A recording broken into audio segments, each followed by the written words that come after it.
And we are beginning your news this hour talking about new details that we have learned tonight in that deadly Columbia apartment complex fire that we told you about first last night. Unfortunately, we now know a child died in that house fire. According to the Richland County coroner, the victim is 6-year-old Nathan Archie. His 9-year-old sister is in critical condition still at the hospital tonight. News 19's Rachel Ripp has details on what authorities think led to this deadly accident.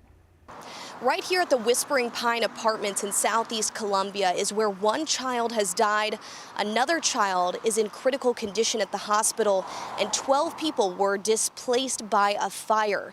Now, according to the Columbia Richland Fire Chief, the cause of the fire started from a waterfall-type structure that was plugged into the wall behind a couch where the children lived. A somber scene off of Green Lawn Drive and Garners Ferry Road Thursday as cleanup is underway after an evening apartment fire Wednesday. This morning, Columbia Richland fire crews suited up in gloves and masks to continue their investigation, while maintenance personnel have been shoveling debris, drilling down new temporary walls, and assessing roof damage. 7 apartment units were occupied out of the 8 in this building, with the fire starting in the living room of the front left second floor unit. We had all the units on the second floor with damage. Your fire unit, where the fire started, it got significant damages, and because it did lap out into the hallway, it got up in the ceiling, and so we got damage in the ceiling going across. Also, the doors, because they were closed, so most of the damage to the other apartments are actually on the outside of the door. Columbia Richland Fire Chief Jenkins says he's not sure if the smoke alarms activated, saying he doesn't think any firefighters heard the smoke alarms. He says it took 30 to 40 minutes for firefighters to get the fire under control. People who live nearby say they witnessed Wednesday's chaotic scene.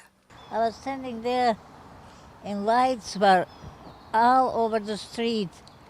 I mean, seemed like hundreds of cars were there. Richland County Coroner Nada Rutherford says an autopsy of the 6-year-old child has been done, but they're still working to determine a cause of death. We're looking to see if there was any soot found in the lungs or in the airway, to see if he was actually breathing when the fire kind of overtook the structure. There's always a criminal investigation going on when you have the death of a child. In the state of South Carolina, we investigate all deaths of children as if they are homicides until we can prove otherwise. A couple local lawmakers, Heather Bauer and Jermaine Johnson, held a press conference earlier this afternoon asking people to donate to the Red Cross for these fire victims.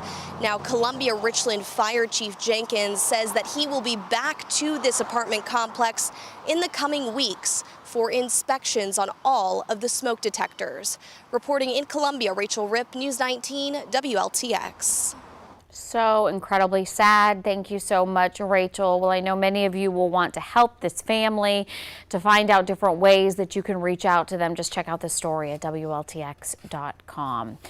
And those kids tonight, they were Richland 1 students. The superintendent, Dr. Craig Witherspoon, released a statement on the one boy's death, saying we extend our condolences to Nathan's family, and we ask everybody to join in keeping them and the students and staff at Kaufman Road Elementary in your thoughts and prayers. We are also praying for Nathan's sister, a 4th grade student at Kaufman Road, who remains in the hospital tonight.